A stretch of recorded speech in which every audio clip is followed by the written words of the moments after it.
जन्माद्यस्य यतोऽन्वयादितरतश्चार्थेष्वभिज्ञस्वराट् तेने ब्रह्महृदाय आदिकवये मुह्यन्ति यं सूरयः तेजो वारिमृदां यथा विनिमयो यत्र त्रिसर्गो मृषा धाम्ना स्वेन सदा निरस्तकुहकं सत्यं परं धीमहि निगमकल्पतरोर्गलितं फलं शुकमुखादमृतद्रवसंयुतम् पिबत भागवतं रसमालयं मुहुरहो रसिकाः भुवि भावुकाः दारिद्र्यदुःखज्वरदाहितानां मायापिशाची परिमर्दितानां संसारसिन्धौ परिपातितानां क्षेमाय वै भागवतं प्रगर्जति साङ्केत्यं पारिहास्यं वा स्तोभं हेलनमेव वा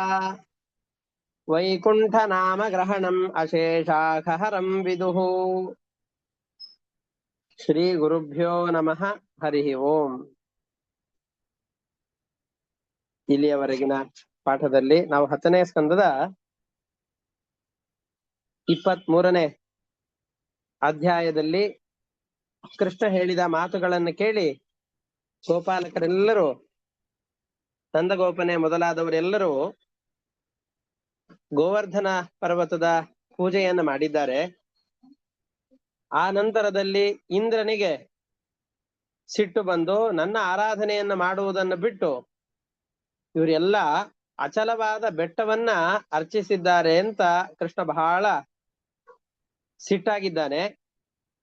ಅದಕ್ಕೋಸ್ಕರವಾಗಿ ಸಾಂವರ್ತಕ ಮೇಘಗಳನ್ನ ಆ ಸಂದರ್ಭದಲ್ಲಿ ಜೋರಾಗಿ ಮಳೆಯನ್ನು ಸುರಿಸ್ಲಿಕ್ಕೋಸ್ಕರವಾಗಿ ಆ ಮೋಡಗಳಿಗೆ, ಅಭಿಮಾನಿಗಳಾದ ದೇವತೆಗಳಿಗೆ ಆದೇಶ ಕೊಡ್ತಾ ಇದ್ದಾನೆ. ಕೊಟ್ಟಾಗ ಆ ಮೇಘಗಳು ವೇಗವಾಗಿ, ಅದನ್ನ ನಿನ್ನೆ ಹೇಳಿದ ಹಾಗೆ ಧಾರಾಕಾರವಾಗಿ, ಧಾರೆಯ ರೀತಿಯಲ್ಲಿ, ನಮ್ಮ ಮನೆಯ ಹೊರಗಡೆಯಲ್ಲಿ ಯಾವುದೋ ಒಂದು ಪೈಪ್ಗಳನ್ನು ಹಾಕಿದಾಗ ಮಳೆ ನೀರು ಮನೆಯ ತಾರಸಿಯ ಮೇಲೆ ಬಿದ್ದು ಆ ಯಾವುದದು ಪೈಪ್ಗಳ ಮುಖಾಂತರವಾಗಿ ಕೆಳಗಡೆಯಲ್ಲಿ ಸುರಿಯುವಾಗ ಯಾವ ವೇಗದಿಂದ ಮಳೆ ನೀರು ಸುರಿಯತ್ತೋ ಆ ವೇಗದಿಂದ ಮೋಡಗಳಿಂದಲೇನೆ ಇವರ ಮೇಲೆ ಬೀಳ್ತಾ ಇತ್ತು. ಈ ರೀತಿಯಾಗಿ ಬೀಳುವಂತಹ ಸಂದರ್ಭದಲ್ಲಿ ಎಲ್ಲ ಗೋಪಾಲಕರು ಕೃಷ್ಣನನ್ನ ಮೊರೆ ಹೊಂದುತ್ತಾ ಇದ್ದಾರೆ. ಕೃಷ್ಣ, ನಿನ್ನನ್ನು ಹೊರತುಪಡಿಸಿ ಬೇರೆ ಯಾವ ರಕ್ಷಕರು ಇಲ್ಲ ಅಂತ ಹೇಳಿದಾಗ, ನಿಮ್ಮನ್ನ ರಕ್ಷಣೆ ಮಾಡ್ತೇನೆ ಅಂತ ಮಾತು ಕೊಟ್ಟಿದ್ದೇನೆ, ನನ್ನ ಮಾತನ್ನು ನಾನು ಈಡೇರಿಸಿಯೇ ಸಿದ್ಧ, ಯೋಚನೆ ಮಾಡಬೇಡಿ ಅಂತ ಕೃಷ್ಣ ಅವರಿಗೆ ಅಭಯದಾನವನ್ನ ಮಾಡಿ, ಪುಟ್ಟ ಬಾಲಕ ತನ್ನ ಬಲಗೈಯಿಂದ, ಅದನ್ನು ಹೇಳ್ತಾರೆ ಇವತ್ತಿನ ಪಾಠದಲ್ಲೂ ಬರುತ್ತೆ, ಚಿಕ್ಕ ಮಕ್ಕಳು ನಾಯಿಯ ಕೊಡೆಯನ್ನ, ಮಳೆಯ ಕಾಲದಲ್ಲಿ ತಿಪ್ಪೆಗಳಲ್ಲಿ ಬೆಳೆಯುವಂತಹ ಮಶ್ರೂಮ್ ಅಂತ ಕರಿತೇವಲ್ಲ, ಅದು ಇರ್ಬೇಕು. ಆ ತರದ ನಾಯಿ ಕೊಡೆಗಳನ್ನ, ಆ ತರದದ್ದಿರತ್ತೆ. ಆ ನಾಯಿ ಕೊಡೆಗಳು ತುಂಬಾ ಹಗುರವಾದಂತಹದ್ದು, ಗಾಳಿಯಲ್ಲಿ ತೂರಿದರೆ ಹಾರಿಕೊಂಡು ಹೋಗುವಂತಹ ಅಷ್ಟು ಹಗುರವಾಗಿರುವಂತಹ ನಾಯಿ ಕೊಡೆಗಳನ್ನ ಮಕ್ಕಳೆಲ್ಲ ಅನಾಯಾಸವಾಗಿ ಕಿತ್ತು ಅದನ್ನ ಆಟವಾಡುವಂತೆ ಕೃಷ್ಣ 7 ದಿವಸಗಳ ಕಾಲ ಆ ಬೆಟ್ಟವನ್ನು ಹಿಡಿದುಕೊಂಡು ನಿಂತಿದ್ದಾನೆ. ಕೃಷ್ಣ ಅಷ್ಟು ದೊಡ್ಡದಾದ ಪರ್ವತವನ್ನ ಹಿಡಿದುಕೊಂಡು ನಿಂತಾಗ ತಮ್ಮ ದನಕರುಗಳು, ಸಂಪತ್ತು ಇವೆಲ್ಲವನ್ನೂ ತೆಗೆದುಕೊಂಡು ಬಂದಿದ್ದಾರೆ. ಪಾತ್ರೆ ಪಗಡ ಏನೇನಿತ್ತೋ ಎಲ್ಲವನ್ನೂ ತೆಗೆದುಕೊಂಡೇ ಬಂದಿದ್ದಾರೆ. ಅಡಿಗೆ ಮಾಡ್ಕೊಳ್ಬೇಕಲ್ಲ, ಅಡಿಗೆ ಮಾಡ್ಕೊಳ್ಳೋದನ್ನು ಮರ್ತು ಬಿಟ್ಟಿದಾರಂತೆ. ಯಾಕೆ ಅಂತಂದ್ರೆ, ನಾನು ನಿನ್ನೆ ಹೇಳಿದ ಹಾಗೆ ನಾವು ಉಡುಪಿ ಕ್ಷೇತ್ರಕ್ಕೆ ಹೋದರೂ ಕೂಡ ಅಲ್ಲಿ ಕೃಷ್ಣನ ದರ್ಶನ, ಪ್ರತಿಮೆಯ ದರ್ಶನ ಎಷ್ಟು ನಿಮಿಷ ಆದೀತು ನಮಗೆ. ಬಹಳ ಪರಿಚಯದವರಿದ್ವೇ ಅಂತ ಆದ್ರೆ ಗರ್ಭಗುಡಿಯಲ್ಲಿ ಒಳಗಡೆಯಲ್ಲಿ ಪ್ರವೇಶ ಮಾಡ್ಲಿಕ್ಕೆ ಬಿಟ್ರು ಅಂದ್ರೆ ಒಂದು 10 ನಿಮಿಷ 15 ನಿಮಿಷ. ಆ ಪ್ರತಿಮೆಯ ದರ್ಶನಕ್ಕೇನೆ ಇಷ್ಟು ಜನಸಂದಣಿ ಇರುವಾಗ, ತಿಮ್ಮಪ್ಪನ ದರ್ಶನಕ್ಕೆ ಇಷ್ಟು ಜನಸಂದಣಿ ಇದ್ದು, ಕ್ಷಣಕಾಲದಷ್ಟು ಪರಮಾತ್ಮನ ಪ್ರತೀಕದ ದರ್ಶನವಾದರೆ ಜನ್ಮವು ಪಾವನವಾಯಿತು ಅಂತ ಅಂದುಕೊಳ್ಳುವ ಸಂದರ್ಭದಲ್ಲಿ ಸಾಕ್ಷಾತ್ತಾಗಿ ಪರಮಾತ್ಮನೇ ಕೃಷ್ಣನಾಗಿ ಅವತರಿಸಿ ಬಂದು ಇಲ್ಲಿ ಬೆಟ್ಟವನ್ನು ಹಿಡಿದುಕೊಂಡು ನಿಂತಿದ್ದಾನೆ. ಈ ಕೃಷ್ಣನ ಅಭೂತಪೂರ್ವವಾದ, ಹಿಂದೆ ಎಂದಿಗೂ ಈ ರೂಪವನ್ನು ಜಗತ್ತಿನಲ್ಲಿರುವ ಯಾವ ಜನರು ನೋಡಿಲ್ಲ ಅಂತಹ ಕೃಷ್ಣ ಎದುರಿನಲ್ಲಿ ನಿಂತಿದ್ದಾನೆ. ಆ ಕೃಷ್ಣನ ಮುಖವನ್ನು ನೋಡ್ತಾ ನೋಡ್ತಾ ನೋಡ್ತಾ ಕಣ್ಣಿನಿಂದಾಗಿ ಆ ಕೃಷ್ಣನ ರೂಪದ ಆಸ್ವಾದನೆಯನ್ನು ಮಾಡ್ತಾ ಇವರಿಗೆ ಹಸಿವೇ ಆಗ್ಲಿಲ್ಲ. ಅವರೆಲ್ಲ ಕೃಷ್ಣನನ್ನ ನೋಡ್ತಾ ನಿಂತಿದ್ದಾರೆ. 7 ದಿವಸಗಳು ಕಳೆದಿವೆ. ಕೃಷ್ಣ ಅನಾಯಾಸವಾಗಿ ಎತ್ತಿ ಹಿಡಿದಂತಹ ಆ ಪರ್ವತವನ್ನ ಆ ಸಾಂವರ್ತಕ ಮೋಡಗಳಿಗೆಲ್ಲ ಆದೇಶ ಕೊಟ್ಟಿದ್ದಾನೆ ಇಂದ್ರ. ಜೋರಾಗಿ ಮಳೆಯನ್ನು ಸುರಿಸ್ತಾ ಇದೆ. ಅಷ್ಟು ಜೋರಾಗಿ ಮಳೆಯನ್ನು ಸುರಿಸ್ತಾ ಇದ್ದಾನೆ. ಆದರೆ ಮಳೆಯನ್ನು ಸುರಿಸಿದಾಗ ಇಲ್ಲಿ ಯಾವ ವಿಕಾರಗಳು ಆಗಿಲ್ಲ. ಇಂದ್ರ ವ್ಯಥೆಗೊಂಡ. ಅಯ್ಯೋ, ನಾನು ಮಾಡಿದಂತಹ ಕೆಲಸ ವ್ಯರ್ಥವಾಯ್ತಲ್ಲ ಅಂತ ವ್ಯಥೆ ಆಯ್ತು. ಆಮೇಲೆ ಬಂದವನು ಸಾಮಾನ್ಯ ಅಲ್ಲ ಅಂತ ಗೊತ್ತಾಯ್ತು. ಆ ಇಂದ್ರನ ಕಥೆಯನ್ನು ಮತ್ತೆ ಮುಂದೆ ಹೇಳ್ತಾರೆ. ಇವತ್ತಿನ ಪಾಠದಲ್ಲಿ ಇಂದ್ರನ ಕಥೆ ಬರೋದಿಲ್ಲ, ನಾಳೆಯ ಪಾಠದಲ್ಲಿ ಬರುತ್ತೆ. ಇವರೆಲ್ಲರೂ ಕೃಷ್ಣನ ಮುಖವನ್ನು ನೋಡ್ತಾ ಕೂತಿದ್ದಾರೆ. ಮಳೆ ನಿಂತಿದೆ. ಕೃಷ್ಣ, ನೀವೆಲ್ಲರೂ ನಿಮ್ಮ ಮನೆಗೆ ತೆರಳಿ, ಈಗ ಮಳೆ ನಿಂತಿದೆ ಅಂತ ಹೇಳಿದ್ದಾನೆ. ಆವಾಗ ಅಯ್ಯೋ, ಯಾಕೋ ಮಳೆ ನಿಂತು ಅಂತ ಅನ್ಕೊಂಡ್ರು. ಮಳೆ ಪ್ರಾರಂಭವಾದಂತಹ ಸಂದರ್ಭದಲ್ಲಿ ಇಷ್ಟು ವೇಗವಾಗಿ ಮಳೆ ಬರ್ತಾ ಇದೆ ಅಂತ ವ್ಯಥೆಗೊಂಡಂತಹ ಅವರು ಎಲ್ಲೂ ಭೂಮಿಯೇ ಕಾಣಿಸ್ತಾ ಇರ್ಲಿಲ್ಲಂತೆ. ಎಲ್ಲ ಕಡೆಯಲ್ಲೂ ನೀರಿನಿಂದ ಆವೃತರಾಗಿ ಹೋಗಿದ್ದಾರೆ. ನೀರಿನಿಂದ ಆವೃತನಾದಂತ ಇವರು ಅಯ್ಯೋ, ಯಾವಾಗ ಮಳೆ ನಿಲ್ಲತ್ತೋ ಅಂತ ಅಂದುಕೊಂಡಿದ್ರು. ಈಗ ಮಳೆ ನಿಂತು ನೀವೆಲ್ಲ ಹೊರಡಿ ಅಂತಂದಾಗ ಯಾಕೆ ಮಳೆ ನಿಂತಿತು ಅಂತ ಇವರೆಲ್ಲ ಬಹಳ ಯೋಚನೆ ಮಾಡ್ತಾ ಇದ್ದಾರೆ.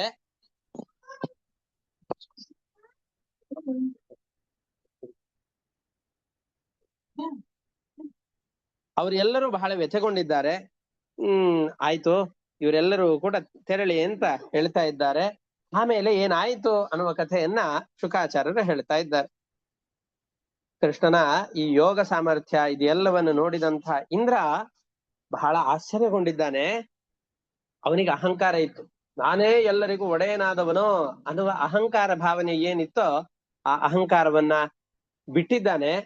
ತಾನು ಏನು ಯೋಜನೆಗಳನ್ನ ಹಾಕಿಕೊಂಡಿದ್ದೋ, ಇವ್ರ ಚೆನ್ನಾಗಿ ಮಳೆ ಸುರಿಸಿ ಮತ್ ವಾಪಸ್ ಕಾಲಿಗೆ ಬಂದ್ ಬೀಳ್ಬೇಕು ಅಂತ ಆ ಯೋಚನೆಯಲ್ಲಿ ಸಾಂವರ್ತಕ ಮೋಡಗಳಿಗೆ ಇಂದ್ರ ಆದೇಶ ಕೊಟ್ಟಿದ್ದ. ಆ ಯೋಜನೆ ವಿಫಲವಾಗಿದೆ.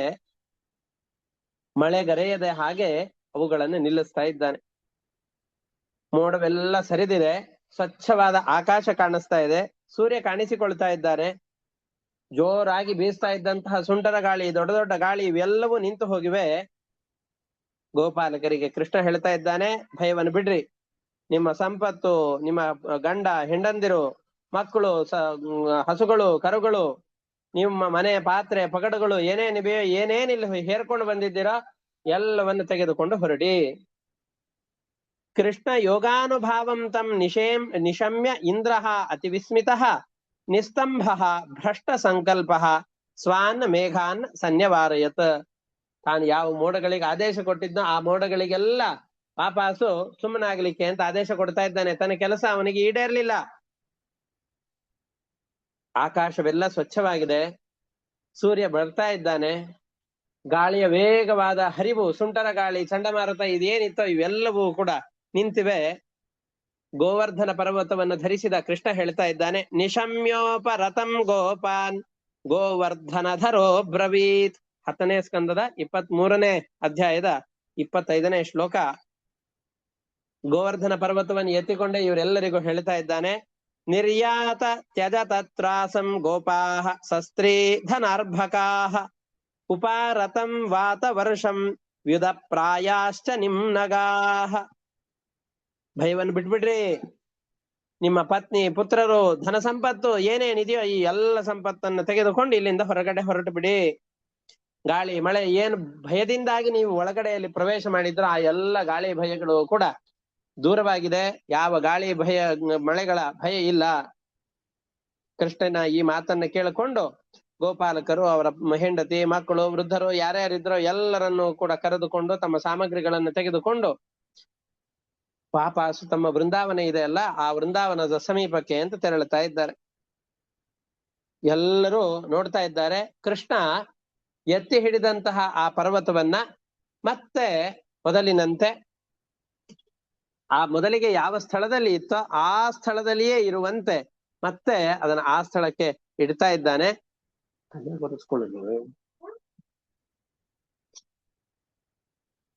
ಇದು ಆದ್ಮೇಲೆ ಎಲ್ಲರೂ ಇಷ್ಟು ದಿವಸ ಕೃಷ್ಣನನ್ನ ನೋಡ್ತಾ ಇದ್ರಷ್ಟೇ.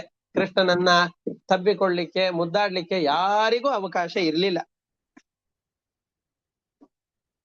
ಎಲ್ಲೋ ಆಟ ಆಡ್ಲಿಕ್ಕೆ ಹೋದಂತಹ ಮಕ್ಕಳು ಬಹಳ ಹೊತ್ತಾಗಿ ಮನೆಗೆ ಬಂದ್ರು ಅಂತಂದ್ ಹೇಳಿದ್ರೆ ಮಕ್ಕಳ ಮೇಲೆ ಬಹಳ ಪ್ರೀತಿಯಿಂದ ಮುದ್ದಾಡಿ ಮಕ್ಕಳಿಗೆ ಏನ್ ಬೇಕೋ ಅದನ್ನೆಲ್ಲ ತಿನ್ನಿಸ್ಲಿಕ್ಕೆ ಕೊಡ್ತೇವೆ.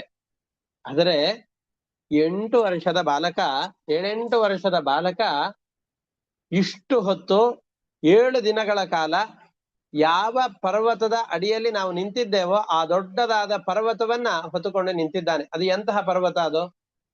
ಯಾವ ಪರ್ವತವನ್ನು ದೂರದಲ್ಲಿ ನಿಂತು ನೋಡಿದರೂ ಪೂರ್ತಿಯಾಗಿ ಆ ಪರ್ವತವನ್ನು ನೋಡ್ಲಿಕ್ಕೆ ಸಾಧ್ಯ ಇಲ್ಲ. ಯಾವ ಪರ್ವತವನ್ನು ಪೂರ್ತಿಯಾಗಿ ನೋಡ್ಲಿಕ್ಕೂ ಹಣ್ಣು ಮುದುಕರಿಗೆ, ತರುಣರಾದಂತಹ ಕಣ್ಣು ಸರಿ ಇರುವಂತಹ ಮನುಷ್ಯರಿಗೆ ನೋಡಿ ತಿಳಿಲಿಕ್ಕೆ ಸಾಧ್ಯ ಇಲ್ವೋ ಅಂತಹ ದೊಡ್ಡದಾದಂತಹ ಗೋವರ್ಧನ ಪರ್ವತವನ್ನ ಕೃಷ್ಣ ಹಿಡಿದು ಎತ್ತಿದ್ದಾನೆ. ಕೃಷ್ಣ ಹಿಡಿದು ಈ ಪರ್ವತವನ್ನು ಎತ್ತಿದ್ದಾನೆ. ಇದನ್ನು ನೋಡಿ ಆಶ್ಚರ್ಯವಾಗಿದೆ. ದೊಡ್ಡ ಕೆಲಸ ಮಾಡಿದ್ದಾನೆ ಕೃಷ್ಣ. ಅವರೆಲ್ಲ ಕೃಷ್ಣನನ್ನ ಬಾಚಿ ತಬ್ಬಿಕೊಳ್ತಾ ಇದ್ದಾರೆ, ಮುದ್ದಾಡ್ತಾ ಇದ್ದಾರೆ. ಹಾಗೆ ಕೃಷ್ಣ ಎಷ್ಟು ಕೈಯನ್ನ ಇಷ್ಟು ಹೊತ್ತು ಎತ್ತಿ ನಿಂತಿದ್ದೀಯಲ್ಲ ಅಂತ ಕೈಯನ್ನ ಮುದ್ದಾಡ್ತಾ ಇದ್ದಾರೆ, ಕೈಯನ್ನ ಒತ್ತುತ್ತಾ ಇದ್ದಾರೆ. ಎಷ್ಟು ನೋವಾಗಿದೆಯೋ ಕೃಷ್ಣನಿಗೆ ಅಂತ. ಆಮೇಲೆ ಅಯ್ಯೋ ಇಷ್ಟು ಜನ ಎಲ್ಲ ಕೃಷ್ಣ ಎತ್ತಿಕೊಂಡದ್ದನ್ನ ನೋಡಿ ಕೃಷ್ಣನಿಗೆಲ್ಲ ದೃಷ್ಟಿ ಬಿಟ್ಟಿರ್ತಾರೆ ಅಂತ ಅವರ ತಾಯಂದಿರು ಮತ್ತು ಗೋಕುಲದಲ್ಲಿ ಇರುವಂತಹ ಸ್ತ್ರೀಯರು ಯಾರಿದ್ದಾರೆ ಅವರೆಲ್ಲರೂ ಕೂಡ ಕೃಷ್ಣನಿಗೆ ದೃಷ್ಟಿ ತಾಗಬಾರದು ಅಂತ ಗೋವುಗಳ ಬಾಲದಿಂದಾಗಿ ದೃಷ್ಟಿಯನ್ನ ತೆಗಿತಾ ಇದ್ದಾರೆ.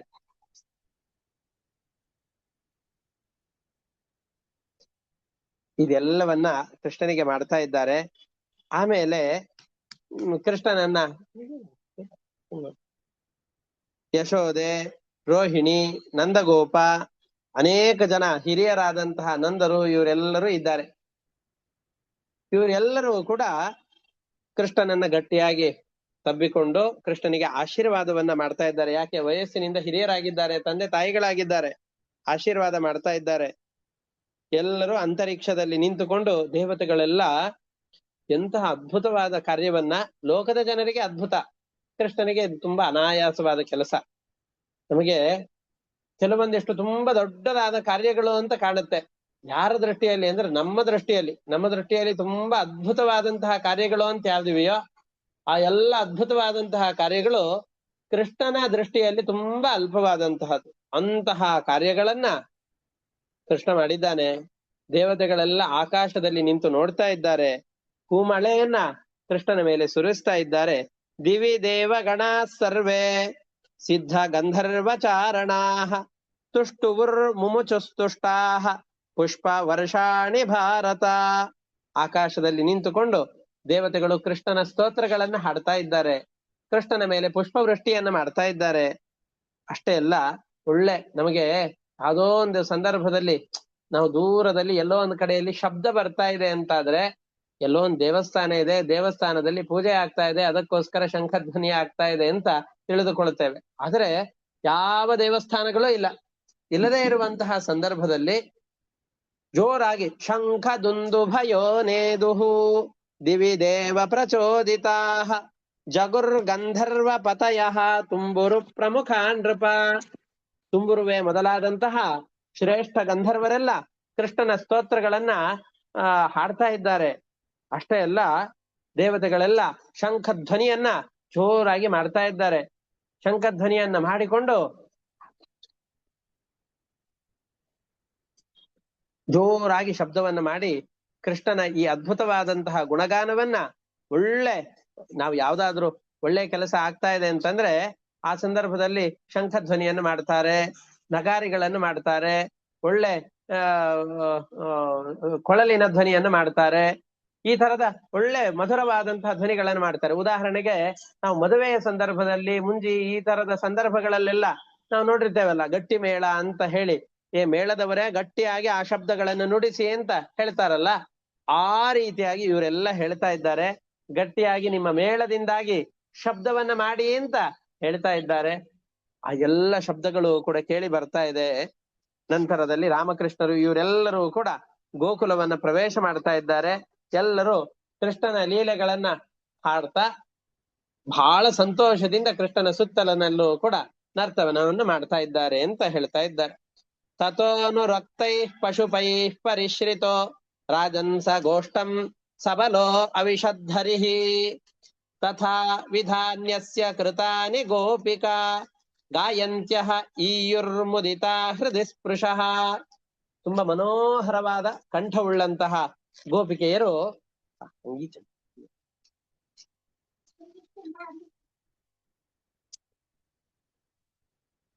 ಗೋಪಿಕೆಯರೆಲ್ಲ ಒಳ್ಳೆ ಧ್ವನಿ ಉಳ್ಳವರು, ಒಳ್ಳೆ ಧ್ವನಿ ಉಳ್ಳಂತಹ ಗೋಪಿಕೆಯರು.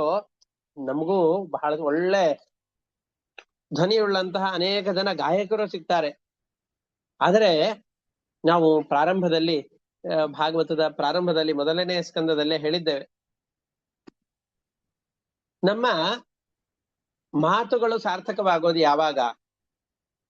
ನಾವು ನಮ್ಮ ಸ್ವರ ಕಾಕು ಸ್ವರವೇ ಇರಬಹುದು, ತುಂಬಾ ಮಧುರವಾದ ಸ್ವರ ಇಲ್ಲ ಅಂತ ಆಗಬಹುದು. ಆದರೂ ಕೃಷ್ಣನ ಗುಣಾನುಕಥೆಗಳು ನಮ್ಮ ಸ್ವರದಲ್ಲಿ ಸೇರಿತು ಅಂತಾದರೆ ಅದು ತುಂಬಾ ಪವಿತ್ರ ಅಂತ ಕರೆಸಿಕೊಳ್ಳುತ್ತದೆ.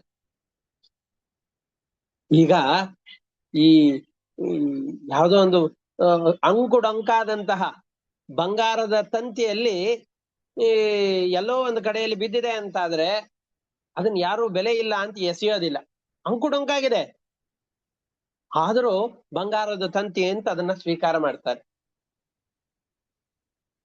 ತುಂಬಾ ಸ್ವಚ್ಛವಾದ ಶುದ್ಧವಾಗಿ ಪೋಣಿಸಿದಂತಹ ರೋಡ್ ಬದಿಯಲ್ಲಿಟ್ಟು ಮಾರಾಟ ಮಾಡುವಂತಹ 20-30 ರೂಪಾಯಿಗಳು ಅಥವಾ 100 ರೂಪಾಯಿಗಳದ್ದು ಒಳ್ಳೆ ಸರಗಳಿರತ್ತೆ, ಚೆನ್ನಾಗಿ ಪೋಣಿಸಿರ್ತಾರೆ. ಬೆಲೆ ಯಾವುದಕ್ಕೆ ಜಾಸ್ತಿ? ಇದನ್ನು ರೋಡಿನ ಬದಿಯಲ್ಲಿ ಇಟ್ಟು ಮಾರಾಟ ಮಾಡ್ತಾರೆ. ಬಂಗಾರದ ಅಂಕುಡೊಂಕಾಗಿದ್ರು ಕೂಡ ಅದನ್ನು ಮಾರಾಟ ಮಾಡುವಂತಹ ಮಳಿಗೆಗಳು ತುಂಬಾ ದೊಡ್ಡದಾಗಿರತ್ತೆ. ಹಾಗಾದರೆ ಬೆಲೆ ಯಾವುದಕ್ಕೆ? ಅದರ ಶೇಪಿಗಾಗ್ಲಿ ಆಕಾರಕ್ಕಾಗ್ಲಿ ಅಲ್ಲ, ಯಾವ ತಂತಿಯಲ್ಲಿ ಮಾಡಿದ್ದೇವೋ ಆ ತಂತಿಗೆ ಆ ಮಹತ್ವ ಇದೆ. ಹಾಗೆ ನಮ್ಮ ಧ್ವನಿಗೆ ಮಹತ್ವ ಅಲ್ಲ, ಆ ಧ್ವನಿಯಲ್ಲಿ ಅಭಿವ್ಯಕ್ತವಾಗುವಂತಹ ಗುಣಗಳು ಮಹಿಮೆಗಳು ಭಗವಂತನಾಗಿದೆಯೋ ಭಗವಂತನದ್ದಾಗಿದೆಯೋ ಆವಾಗ ಆ ಧ್ವನಿಗಳಿಗೆ ಮಹತ್ವ ಬರುತ್ತೆ. ಒಂದು ವೇಳೆ ನಮ್ಮ ಧ್ವನಿ ತುಂಬಾ ಚೆನ್ನಾಗಿದೆ, ಭಗವಂತನ ಸ್ತೋತ್ರಗಳನ್ನು ಹೇಳಲಿಕ್ಕೆ ನಮ್ಮ ಧ್ವನಿ ಉಪಯೋಗವಾಗ್ತಾ ಇಲ್ಲ, ನಮ್ಮ ಕಿವಿಗಳು ಭಗವಂತನ ಕಥೆಗಳನ್ನು ಕೇಳಲಿಕ್ಕೆ ಉಪಯೋಗವಾಗ್ತಾ ಇಲ್ಲ ಅಂತಂದು ಹೇಳಿದ್ದಾರಲ್ಲ, ಖಾಲಿಯಾದ ಬಾವಿಗಳು ಇದ್ದ ಹಾಗೆ, ಕಣ್ಣುಗಳೆಲ್ಲ ಗೂಬೆಯ ಮನೆ ಇದ್ದ ಹಾಗೆ, ಕಣ್ಣಿನಿಂದ ಪರಮಾತ್ಮನ ದರ್ಶನವಾಗದೇ ಇರುವ, ಕಿವಿಯಿಂದ ಭಗವಂತನ ಗುಣಾನುಕಥೆಗಳನ್ನು ಕೇಳದೇ ಇರುವ, ಬಾಯಿಯಿಂದ ಭಗವಂತನ ಸ್ತೋತ್ರವನ್ನು ಹಾಡದೇ ಇರುವಂತಹ ಬಾಯಿ, ಕಿವಿ, ಕಣ್ಣು ಇವೆಲ್ಲ ಇದ್ರೂ ಉಪಯೋಗ ಇರ್ತದೆ. ಇವರೆಲ್ಲ ನಮ್ಮ ಹಾಗೆ ಈ ಇಂದ್ರಿಯಗಳನ್ನು ವ್ಯರ್ಥ ಮಾಡಿಕೊಳ್ಳೋರಲ್ಲ. ಗೋಪಿಯರೆಲ್ಲ ಸುಂದರವಾದಂತಹ ಪದ್ಯಗಳನ್ನು ತಾವೇ ಕಟ್ಟಿ ಆ ಗ್ರಾಮ್ಯವಾದಂತಹ ಶಬ್ದಗಳಿಂದಾಗಿ ಕೃಷ್ಣನ ಮಹತ್ವಗಳನ್ನು ತುಂಬಾ ಚೆನ್ನಾಗಿ ಸೊಗಸಾಗಿ ಹೇಳ್ತಾ ಇದ್ದಾರೆ. ಎಷ್ಟು ಚೆನ್ನಾಗಿ ಹೇಳ್ತಾ ಇದ್ದಾರೆ ಅಂದ್ರೆ ಇವರ ಸ್ವರವನ್ನು ಕೇಳ್ತಾ ಇದ್ದ ಹಾಗೆ ಗೋಪಾಲಕರಿಗೆಲ್ಲ ಕುಣಿಬೇಕು ಅಂತ ಅನ್ನಿಸ್ತಾ ಇದೆ. ಕೃಷ್ಣನನ್ನ ಮಧ್ಯದಲ್ಲಿ ನಿಲ್ಲಿಸಿಕೊಂಡು ಗೋಪಾಲಕರೆಲ್ಲರೂ ಕೂಡ ಕುಣಿತಾ ಇದ್ದಾರೆ, ಗೋಪಿಕೆಯರೆಲ್ಲರೂ ಕೂಡ ಮಧುರವಾದ ಕಂಠದಲ್ಲಿ ಕೃಷ್ಣನ ಸ್ತೋತ್ರಗಳನ್ನ ಗಾನ ಮಾಡ್ತಾ ಇದ್ದಾರೆ ಅಂತ ಹೇಳ್ತಾ ಇದ್ದಾರೆ. ಇಷ್ಟಕ್ಕೆ ಈ ಭಾಗವತದ ದಶಮ ಸ್ಕಂದದ 23ನೇ ಅಧ್ಯಾಯ ಮುಕ್ತಾಯವಾಗತ್ತೆ. ಈ 24ನೇ ಅಧ್ಯಾಯದಲ್ಲಿ ನಮಗೆಲ್ಲ ನಾವು ಪರೀಕ್ಷೆಯ ಸಂದರ್ಭ ಬಂತು ಅಂದ್ರೆ ರಿವಿಷನ್ ಮಾಡ್ತೀವಲ್ಲ, ಈ ಹಿಂದೆ ಆದಂತಹ ಏನೇನು ಪಾಠಗಳ ಅಧ್ಯಯನ ಇತ್ತು ಆ ಎಲ್ಲ ಪಾಠಗಳನ್ನ ವಾಪಸ್ಸು ಮತ್ತೊಮ್ಮೆ ಓದಿ ಹೃದಯಸ್ಥವಾಗಿ ಮಾಡಿಕೊಳ್ಳುತ್ತೇವಲ್ಲ, ಮೆಲುಕು ಹಾಕ್ತೇವಲ್ಲ, ಹಾಗೆ ಈ ಕೃಷ್ಣನ ಗೋವರ್ಧನ ಪರ್ವತವನ್ನ ಎತ್ತಿದ ಸಂದರ್ಭವನ್ನ ಹಾಗೆ ಒಂದು ಪ್ರಸಂಗವನ್ನಾಗಿಟ್ಟುಕೊಂಡು ಕೃಷ್ಣ ಹುಟ್ಟಿದಾಗಿನಿಂದ ಮಾಡಿದಂತಹ ಲೀಲೆಗಳೇನಿದೆಯೋ ಒಂದೊಂದಾಗಿ ಎಲ್ಲ ಲೀಲೆಗಳನ್ನ ಹೇಳ್ತಾ ಬರ್ತಾರೆ. ನಮಗೆ ನಾವೀಗಾಗಲೇ 10ನೇ ಸ್ಕಂದದಲ್ಲೇ 23-24ನೇ ಅಧ್ಯಾಯಕ್ಕೆ ಬಂದಿದ್ದೇವೆ. ಕೃಷ್ಣ ಹುಟ್ಟಿದ ಕಥೆ ಬರೋದು 2-3ನೇ ಅಧ್ಯಾಯದಲ್ಲಿ. ಅಲ್ಲಿಂದ ಪ್ರಾರಂಭ ಮಾಡಿ 22 ಅಧ್ಯಾಯಗಳಷ್ಟರಲ್ಲಿ ಅನೇಕ ಕೃಷ್ಣನ ಮಹಿಮೆಗಳನ್ನು ಹೇಳಿಬಿಟ್ಟಿದ್ದಾರೆ. ಆ ಎಲ್ಲ ಕೃಷ್ಣನ ಕಥೆಗಳು ನಮ್ಮ ಮನಸ್ಸಿನಲ್ಲಿ ಹಾಗೆ ಮಸುಕಾಗಿ ಮರೆತು ಹೋಗ್ತಾ ಇರುತ್ತೆ. ಅದಕ್ಕೆ ಎಲ್ಲ ಕಥೆಗಳನ್ನು ನೆನಪು ಮಾಡಿ ಕೊಡುವಂತೆ ಗೋಪಾಲಕರೆಲ್ಲ ಕೃಷ್ಣನ ಹಿಂದಿನ ಎಲ್ಲ ಘಟನೆಗಳನ್ನು ಕೂಡ ನೆನಪು ಮಾಡಿಕೊಳ್ಳುವ ಹಾಗೆ ಈ ಇಡೀ ಅಧ್ಯಾಯದಲ್ಲಿ ಕೃಷ್ಣನ ಬಾಲ್ಯಲೀಲೆಗಳೆಲ್ಲವನ್ನು ಕೂಡ ಸಂಗ್ರಹ ಮಾಡಿ ಕೊಡ್ತಾರೆ. ಅದರ ಮುಖಾಂತರವಾಗಿ ನಮಗೆಲ್ಲ ಹಿಂದಿನ ಕಥೆ ಮತ್ತೊಮ್ಮೆ ನೆನಪಾಗುವ ಹಾಗೆ ಮಾಡ್ತಾರೆ. ಅಷ್ಟೇ ಅಲ್ಲ, ನಾವು ಪ್ರತಿನಿತ್ಯದಲ್ಲಿ ಯಾವ ಕೃಷ್ಣಾಷ್ಟೋತ್ತರ ಶತನಾಮ ಸ್ತೋತ್ರವನ್ನು ಹೇಳ್ತಾ ಇದ್ದೇವೋ, ಶ್ರೀಕೃಷ್ಣ ಕಮಲಾನಾಥೋ ವಾಸುದೇವ ಸನಾತನಃ, ಅದರಲ್ಲಿ ಯಾವ್ಯಾವ ಶಬ್ದ, ನೀವು ಅದು ಒಂದು ಶ್ಲೋಕವನ್ನು ಇಟ್ಕೊಂಡಿರಿ ಎದುರುಗಡೆಯಲ್ಲಿ, ಯಾವ್ಯಾವ ಮಹಿಮೆಗಳನ್ನ ಕೃಷ್ಣನದ್ದನ್ನ ಹೇಳ್ತಾ ಇದ್ದಾರೆ ಅಂತ ಅದ್ರ ಕೆಳಗಡೆಯಲ್ಲಿ ಅಂಡರ್ಲೈನ್ ಹಾಕ್ತಾ ಹೋಗಿ. ಓ, ಈ ಶಬ್ದಗಳಿಂದಾಗಿ ಕೃಷ್ಣನ ಈ ಕಥೆಯನ್ನು ಹೇಳ್ತಾ ಇದ್ದಾರೆ ಅಂತ ನಮ್ಮ ಮನಸ್ಸಿಗೆ ಬರುತ್ತೆ. ಮತ್ತೊಮ್ಮೆ ಪಾರಾಯಣ ಮಾಡುವಾಗ ಆ ಶಬ್ದಗಳನ್ನು ಹೇಳುವಾಗ ಈ ಕಥೆ ನೆನಪಾಯಿತು ಅಂತಂದು ಹೇಳಿದ್ರೆ ಎಷ್ಟು ಕೃಷ್ಣನ ಕಥೆಗಳನ್ನ ಪ್ರತಿನಿತ್ಯದಲ್ಲಿ ಮೆಲುಕು ಹಾಕಿದ ಹಾಕಾಗತ್ತೆ. ಅಂತಹ ದೊಡ್ಡ ಕೆಲಸವನ್ನು ಶುಕಾಚಾರ್ಯರು ಆ ಗೋಪಾಲಕರೆಲ್ಲ ಕೃಷ್ಣನ ಕಥೆಯನ್ನ ಹಾಡಿಕೊಳ್ಳುವಂತೆ ಚಿತ್ರಣ ಮಾಡಿ ನಮಗೆ ತಿಳಿಸಿಕೊಡ್ತಾ ಇದ್ದಾರೆ. 24ನೇ ಅಧ್ಯಾಯದ ಪ್ರಾರಂಭದಲ್ಲಿ ಶುಕಾಚಾರ್ಯರು ಹೇಳ್ತಾ ಇದ್ದಾರೆ, ಏವಂ ವಿಧಾನಿ ಕರ್ಮಾಣಿ ಗೋಪಾಹ ಕೃಷ್ಣಸ್ಯ ವೀಕ್ಷ್ಯತೆ ನ ತದ್ವೀರ್ಯ ವಿದಃ ಪ್ರೋಚುಃ ಸಮುಪೇತ್ಯ ಸುವಿಸ್ಮಿತಾಃ. ಕೃಷ್ಣನ ಅದ್ಭುತವಾದಂತಹ ಕಾರ್ಯವನ್ನು ಇಲ್ಲಿಯವರೆಗೆ ನೋಡಿದ್ದಾರೆ. ಇಲ್ಲಿಯವರೆಗೂ ಯಾವ್ಯಾವ ಘಟನೆಗಳಾಗಿದೆಯೋ ಗಮನಿಸ್ಬೇಕು. ಪೂತನಿಯ ಸಂಹಾರ, ಮುಂದೆ ಅದನ್ನೆಲ್ಲ ಹೇಳ್ತಾ ಹೋಗ್ತಾರೆ. ಇಲ್ಲಿಯವರೆಗೂ ಆದಂತಹ ಘಟನೆಗಳನ್ನು ಎಲ್ಲರೂ ಒಟ್ಟಾಗಿ ನಿಂತು ನೋಡಿದ್ದು ಅಂತ ಯಾವುದೂ ಇರ್ಲಿಲ್ಲ. ಯಾರೋ ಒಬ್ಬೊಬ್ರು ಹೇಳಿದ್ದು ಇತ್ತು. ಕರ್ಣಾಕರ್ಣಿಯಾಗಿ ಬಂದಂತಹ ಕಥೆಗಳದು. ಅಂದ್ರೆ ಒಬ್ರು ಹೇಳಿದ್ದನ್ನು ಇನ್ನೊಬ್ರು ಕೇಳಿದ್ದು, ಅವ್ರು ಹೇಳಿದ್ದು ಇನ್ನೊಬ್ರು ಹೇಳಿದ್ದು.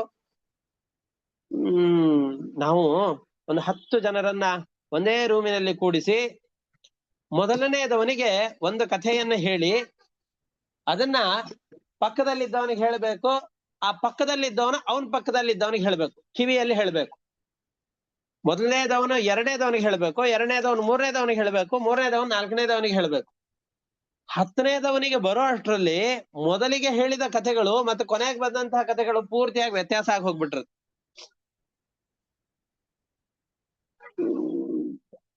ಯಾಕೆ ಅಂತಂದು ಹೇಳಿದ್ರೆ, ಕೇಳುವವರು ಅದನ್ನು ಮತ್ತೊಮ್ಮೆ ಹೇಳುವ ಸಂದರ್ಭದಲ್ಲಿ ಕೇಳಿಸಿಕೊಂಡಾಗೆ ಹೇಳಬೇಕು ಅಂತಿಲ್ಲ.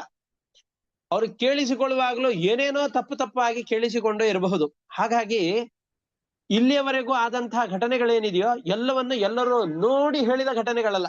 ಒಬ್ರು ಹೇಳಿದ್ದನ್ನು ಇನ್ನೊಬ್ರು ಹೇಳ್ತಾರೆ, ಅದಕ್ಕೆ ಇನ್ನೊಬ್ರು ಉಪ್ಪು ಖಾರ ಸೇರಿಸ್ಕೊಂಡ್ಬಿಟ್ಟು ಇನ್ನೊಂದಿಷ್ಟು ವಿಷಯಗಳನ್ನು ಹೇಳ್ತಾರೆ.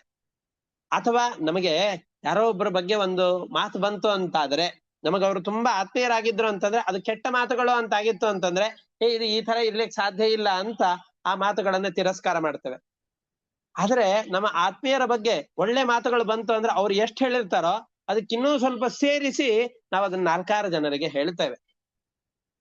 ಹಾಗೆ ಈ ಕೃಷ್ಣನ ಮಹಿಮೆಗಳನ್ನು ಹೇಳುವಾಗ್ಲೂ ಕೂಡ ಅದಕ್ಕೆ ಗೋಪಾಲಕರು ಆಯಾಯ ಸ್ಥಳದಲ್ಲಿ ಇದ್ದಂತಹ ವ್ಯಕ್ತಿಗಳು ಯಾರಿದ್ದಾರೋ ಅವರು ಎಲ್ಲರ ಮುಖಾಂತರವಾಗಿ ಕೆಲವೊಂದಿಷ್ಟು ನೋಡಿದ್ದಾರೆ. ಅವರು ಹೇಳಿದ ಮಾತುಗಳನ್ನ ನೋಡದೇ ಇರುವ ತುಂಬಾ ಜನರಿಗೆ ಇವರು ಹೇಳಿದ್ದಾರೆ. ಆದರೆ ಎಲ್ಲರೂ ನಿಂತು ನೋಡಿದಂತಹ ಕೃಷ್ಣನ ಅದ್ಭುತವಾದಂತಹ ಶಕ್ತಿ ಮಹಿಮೆ ಅದು ಗೋವರ್ಧನ ಪರ್ವತದ ಉದ್ಧಾರದ ಈ ಸಂದರ್ಭ. ಇದನ್ನ ಅವರೆಲ್ಲ ತುಂಬಾ ಚೆನ್ನಾಗಿ ಆ ಕಥೆಗಳೆಲ್ಲವನ್ನು ಕೂಡ ವರ್ಣನೆ ಮಾಡ್ತಾ ಇದ್ದಾರೆ. ಕೃಷ್ಣನ ಮಹತ್ವ ಗೊತ್ತಿಲ್ಲ. ಈಗ ಯಾರೋ ಒಬ್ಬನಿಗೆ 100 kg ಎತ್ತುವಂತಹ ಸಾಮರ್ಥ್ಯ ಇದೆ ಅಂತ ಅಂದುಕೊಳ್ಳೋಣ. ಅವನು ನಮ್ಮ ಸಮೀಪಕ್ಕೆ ಬಂದಿದ್ದಾನೆ.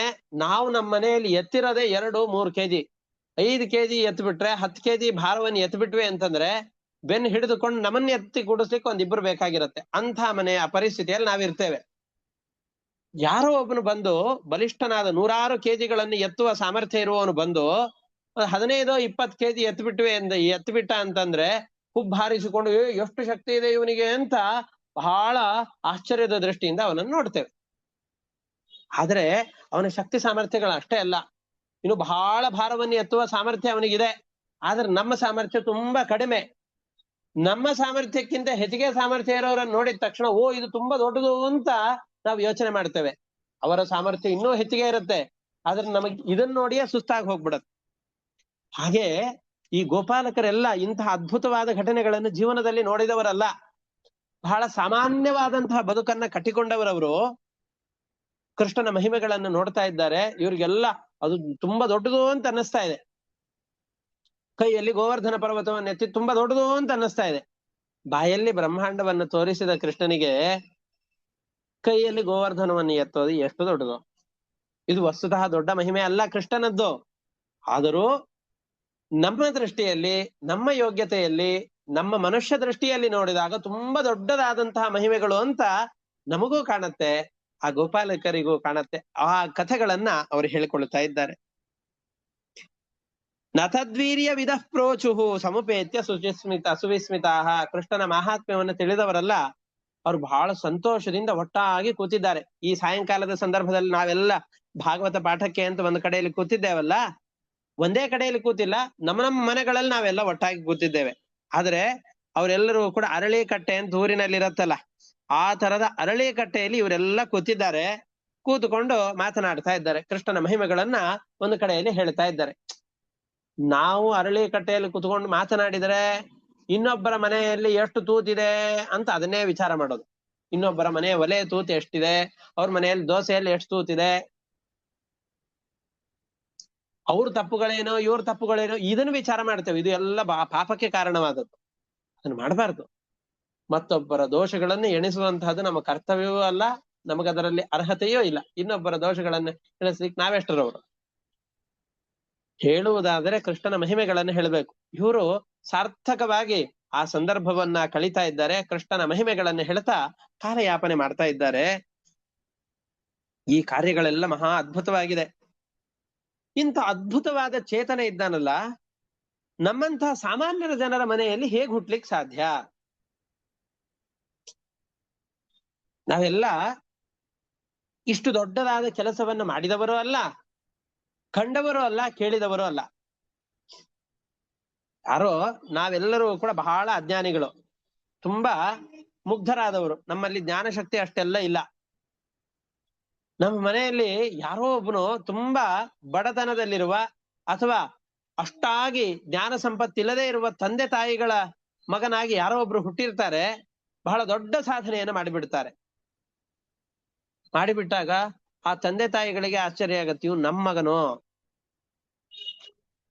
ಇವ್ ನಮ್ಮವ್ರ ತರ ಇಲ್ಲಲ್ಲ ಇವನು ಅಂತ ಅವರಿಗೆ ಸಂಶಯ ಬರುತ್ತೆ. ಅದರಂತೆ ನಾವೆಲ್ಲ ಇಷ್ಟು ಸಾಮಾನ್ಯವಾಗಿದ್ದೇವೆ, ಇವನಲ್ಲಿ ಇಂತಹ ಸಾಮರ್ಥ್ಯ ಹೇಗ್ ಬಂದಿದೆ ಅಂತ ಬಹಳ ಆಶ್ಚರ್ಯದಿಂದ ಅವರು ಕೇಳ್ತಾ ಇದ್ದಾರೆ.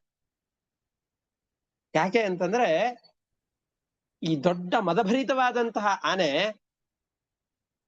ಏನನ್ನ ಕಿತ್ತಿ ಹಾಕಬಹುದು? ಬಲಿಷ್ಠವಾದ ನೆಲದಲ್ಲಿ ನೂರಾರು ವರ್ಷಗಳಿಂದ ಬೇರೂರಿರುವಂತಹ ಮರವನ್ನು ಕೂಡ ಕಿತ್ತು ಎಸೆಯುವ ಸಾಮರ್ಥ್ಯ ಮದಭರಿತವಾದ ಆನೆಗಳಿಗಿರುತ್ತೆ. ಅಂತಹ ಮದಭರಿತವಾದಂತಹ ಆನೆಯಂತಿರುವಂತಹ ಕೃಷ್ಣ, ಮದಭರಿತವಾದ ಆನೆ ಇಷ್ಟು ದೊಡ್ಡದಾದ ವೃಕ್ಷಗಳನ್ನ ಅನಾಯಾಸವಾಗಿ ಕಿತ್ತಿ ಎಸೆಯುವ ಸಂದರ್ಭದಲ್ಲಿ ಸರೋವರದಲ್ಲಿರುವ ಕಮಲವನ್ನು ಕಿತ್ತಕ್ಕೆ ಅದಕ್ಕೇನು ಬಹಳ ಪ್ರಯಾಸ ಬೇಕೇನು? ತುಂಬಾ ಅನಾಯಾಸವಾಗಿ ಎತ್ತಿ ಬಿಸಾಕ್ಬಿಡುತ್ತೆ. ಅದರಂತೆ 7 ವರ್ಷದ ಈ ಬಾಲಕ ಆ ಮದವೇರಿದ ಆನೆ ದೊಡ್ಡದಾದಂತಹ ಪರ್ವತವನ್ನ ಅನಾಯಾಸವಾಗಿ ಎತ್ತಿದ ಹಾಗೆ, ಕಮಲವನ್ನ ಅನಾಯಾಸವಾಗಿ ಎತ್ತಿದಂತೆ, ಕಮಲ ಎತ್ತೋದು ಆಯಾಸದ ಕೆಲಸವಾ? ತುಂಬಾ ಅನಾಯಾಸ. ಹಾಗೆ ಕೃಷ್ಣ ಈ ಗೋವರ್ಧನ ಬೆಟ್ಟವನ್ನ ಅನಾಯಾಸವಾಗಿ ಎತ್ತಿಬಿಟ್ಟಿದ್ದಾನಲ್ಲ, ಇದು ಹೇಗೆ ಸಾಧ್ಯ? ಯಹ ಸಪ್ತ ಹಾಯನೋ ಬಾಲಹ ಕರೇಣ ಏಕೇನ ಲೀಲಯ ಕಥಂ ಬಿಭ್ರದ್ ಗಿರಿವರಂ ಪುಷ್ಕರಂ ಗಜರಾಡಿವ. ಅದರಲ್ಲೂ ಬರೀ ಆನೆ ಅಂತ ಹೇಳೋದಿಲ್ಲ, ಗಜರಾಜ ಅಂತ. ಈಗ ಮೈಸೂರಿನ ಅಂಬಾರಿಯನ್ನು ಹೊರಲಿಕ್ಕೆ ಅಂತ ಅನೇಕ ಆನೆಗಳನ್ನು ಕರೆಸ್ತಾರೆ. ಅದರಲ್ಲಿ ಯಾವುದೋ ಒಂದು ಪ್ರಧಾನವಾದ ಆನೆ ಏನ್ ಮಾಡಿರ್ತಾರೆ, ತುಂಬಾ ಬಲಿಷ್ಠವಾದದ್ದನ್ನ. ಹಾಗೆ ಗುಂಪಿನ ಮಧ್ಯದಲ್ಲಿ ಕಾಡಿನಲ್ಲಿ ವಾಸ ಮಾಡುವಂತಹ ಆನೆಗಳಲ್ಲೂ ಬಲಿಷ್ಠವಾದ ಆನೆ ಯಾವ್ದಿರುತ್ತೋ ಅದು ಆ ಗುಂಪಿಗೆ ನಾಯಕನಾಗಿರುತ್ತೆ. ಅದಕ್ಕೇನಾದ್ರೂ ಮದ ಬಂತು ಅಂತಂದ್ರೆ, ಅದು ಕೆಸರಿನಲ್ಲಿರುವ ಸರೋವರದಲ್ಲಿರುವ ಕಮಲವನ್ನು ಕಿತ್ತಬೇಕು ಅಂತಂದ್ರೆ ಅದಕ್ಕೆ ಎಷ್ಟರ ಪರಿಶ್ರಮ? ಅದು ಏನೂ ಇಲ್ಲ. ಆ ಪರಿಶ್ರಮ ಯಾವ ಲೆಕ್ಕಕ್ಕೂ ಬರೋದಿಲ್ಲ, ಅಷ್ಟು ಅನಾಯಾಸವಾಗಿ ಎತ್ತತ್ತೆ. ಹೇಗೋ ಹಾಗೆ 7 ವರ್ಷದ ಈ ಬಾಲಕ ಗೋವರ್ಧನ ಪರ್ವತವನ್ನು ಹೇಗೆ ಎತ್ತಿದ? ತೋಕೇನ ಆಮೀಲಿತಾಕ್ಷೇಣ ಪೂತನಾಯ ಮಹೋಜಸಃ ಪೀತಃ ಸ್ತನಃ ಸಹ ಪ್ರಾಣೈಃ ಕಾಲೇನೇವ ವಯಸ್ತನೋಹ. ಎಷ್ಟು ಒಳ್ಳೆ, ನಮಗೆ ಮಾರ್ಮಿಕವಾಗಿ ಚುಚ್ಚುತ್ತಾರೆ, ಚುಚ್ಚಿ ಕೃಷ್ಣನ ಮಹತ್ವವನ್ನು ಹೇಳ್ತಾರೆ. ಈಗ ಕೃಷ್ಣನ ಒಂದೊಂದೇ ಹುಟ್ಟಿದಾರಭ್ಯ ಒಂದು 6ನೇ ದಿವಸಕ್ಕೆ, ಕೃಷ್ಣ ಹುಟ್ಟಿದ 6ನೇ ದಿವಸಕ್ಕೆ ಪೂತನೆ ಬಂದಿದ್ದಾಳಲ್ಲ, ಆ ಪೂತನೆಯ ಎದೆಯ ಹಾಲನ್ನ ಹೀರುವ ಮುಖಾಂತರವಾಗಿ ಕೃಷ್ಣ ಅವರ ಪ್ರಾಣವನ್ನೇ ಹೀರಿಬಿಟ್ಟ. ಹೇಗೆ ಹೀರಿದ? ಅದಕ್ಕೊಂದು ಒಳ್ಳೆ ದೃಷ್ಟಾಂತ ಕೊಡ್ತಾರೆ. ಕಾಲೇನೇವ ವಯಸ್ತನೋಹೋ, ನಮ್ಮ ಎಲ್ಲ ಆಯುಷ್ಯವನ್ನ ಕಾಲನಾಮಕನಾದಂತಹ ಪರಮಾತ್ಮ ಹಿಡಿದುಕೊಂಡು ಎಳೀತಾ ಇದ್ದಾನೆ. ಯಾರೋ ಬಂದು ನಮ್ಮ ಜೇಬಿನಲ್ಲಿರುವಂತಹ ದುಡ್ಡನ್ನ ಅಪಹಾರ ಮಾಡಿದ್ರು ಅಂತಂದ್ರೆ, ಮನೆಯಲ್ಲಿರುವ ಸಂಪತ್ತನ್ನ ಅಪಹಾರ ಮಾಡಿದರೆ ಗೊತ್ತಾಗತ್ತೆ, ಪೊಲೀಸ್ ಕಂಪ್ಲೇಂಟ್ ಕೊಡ್ತೇವೆ. ಆ ಸಂಪತ್ತನ್ನ ಮರಳಿ ಪಡಿಲಿಕ್ಕೆ ಅಥವಾ ಆ ಸಂಪತ್ತನ್ನ ಸಾರ್ಥಕ ಪಡಿಸಿಕೊಡ್ಲಿಕ್ಕೆ ಅಂತ ಬಹಳ ಪ್ರಯತ್ನ ಮಾಡ್ತೇವೆ ನಾವು. ಆದ್ರೆ ಕಾಲನಾಮಕನಾದಂತಹ ಪರಮಾತ್ಮ ಎಂತಹ ಕಳ್ಳ ಅಂತಂದ್ರೆ, ನಮ್ಮ ಬಳಿಯಲ್ಲಿರುವ ಬೆಲೆಯನ್ನೇ ಕಟ್ಟಲಿಕ್ಕಾಗದೇ ಇರುವಂತಹ ಸಂಪತ್ತು ಅಂತಂದ್ರೆ ಕಾಲ ಸಂಪತ್ತು, ನಮಗೆ ಕೊಟ್ಟಂತಹ ಸಮಯ. ಆ ಕಾಲ ಸಂಪತ್ತನ್ನ ಹಿಡಿದು ದರ ದರ ಅಂತ ಎಳಿತಾ ಇದ್ದಾನೆ. ಕ್ಷಣ ಕ್ಷಣದಲ್ಲೂ ಕೂಡ ನಮ್ಮಲ್ಲಿರುವ ಸಂಪತ್ತನ್ನ ಎಳೆದು ಹಾಕ್ತಾ ಇದ್ದಾನೆ. ಆದ್ರೆ ಆ ಸಂಪತ್ತು ಹೋಗ್ತಾ ಇರೋದು ನಮಗ್ ಗೊತ್ತೇ ಆಗ್ಲಿಲ್ಲ. ಹಾಗೆಯೇ ಕೃಷ್ಣನು ಕೂಡ ಆ ಪೂತನೆಯ ಎದೆಯ ಹಾಲನ್ನು ಹೀರ್ತಾ ಹೀರ್ತಾ ಅವರ ಪ್ರಾಣವನ್ನು ಹೀರಿಬಿಟ್ಟ. ಅಲ್ಲೇ ಸುತ್ತಲೂ ಇದ್ದಂತಹ ನಮಗ್ ಗೊತ್ತೇ ಆಗ್ಲಿಲ್ಲ. ಎಷ್ಟು ಅನಾಯಾಸವಾಗಿ ಆ ಪೂತನೆಯನ್ನು ಸಂಹಾರ ಮಾಡಿಬಿಟ್ಟ ಕೃಷ್ಣ. ಅಷ್ಟೇ ಅಲ್ಲ, 4 ತಿಂಗಳಿತ್ತು ಕೃಷ್ಣನಿಗೆ. ನಾವು ಕೃಷ್ಣನನ್ನ ಮನೆಯಿಂದ ಮೊದಲ ಬಾರಿಗೆ ಹೊರಗಡೆಯಲ್ಲಿ ಕರೆದು ತಂದುಕೊಂಡು ಬರುವಂತಹ ನಿಷ್ಕ್ರಮಣ, ಉಪನಿಷ್ಕ್ರಮಣ ಅಂತ ಮನೆಯಿಂದ ಹೊರಗಡೆ ತರುವಂತಹ ಕೆಲಸವನ್ನು ಮಾಡ್ತಾ ಇದ್ದೇವೆ. ಕೃಷ್ಣನಿಗೆ 4 ತಿಂಗಳ ವಯಸ್ಸಾವಾಗ ಯಶೋದೆ ಮತ್ತು ನಂದಗೋಪ ಬಂದಂತಹ ಅತಿಥಿಗಳೆಲ್ಲರನ್ನೂ ಕೂಡ ಆಧರಿಸಬೇಕು ಎಂಬ ಉದ್ದೇಶದಿಂದ ಆಗ ತಾನೇ ನಿದ್ದೆ ಬಂದು ತಾಯಿಯ ಎದೆ ಹಾಲನ್ನು ಕುಡಿದು ಒಳ್ಳೆ ಬಿಸಿ ನೀರಿನಲ್ಲಿ ಸ್ನಾನವನ್ನು ಮಾಡಿ ನಿದ್ದೆಯ ಗುಂಗಿನಲ್ಲಿ ಮಗು ಇದೆ ಅಂತ ಅಂದುಕೊಂಡು ಚಕ್ಕಡಿಯ ಕೆಳಗಡೆಯಲ್ಲಿ ಕೃಷ್ಣನನ್ನ ಮಲಗಿಸಿ ಹೋದ್ರೆ, ಯಾವ ಚಕ್ಕಡಿಯ ನೊಗ ಮೈ ಮೇಲೆ ಬಿತ್ತು ಅಂತಂದ್ರೆ ಎಂತಹ ವಯಸ್ಕರು ಕೂಡ ಅಪ್ಪಚ್ಚೆಯಾಗಿ ಹೋಗ್ತಾರೋ ಅಂತಹ ಬಲಿಷ್ಠವಾದ ಚಕ್ಕಡಿಯನ್ನ ಕೇವಲ ತನ್ನ ಪಾದ ಸ್ಪರ್ಶ ಮಾಡಿ ಛಿದ್ರವಾಗಿ ಹೋಗುವ ಹಾಗೆ ಮಾಡಿದ. ಈ ರೀತಿಯಾಗಿ ಶಕಟಾಸುರ ಎಂಬ ದೈತ್ಯನನ್ನು ಕೂಡ ಸಂಹಾರ ಮಾಡಿದ.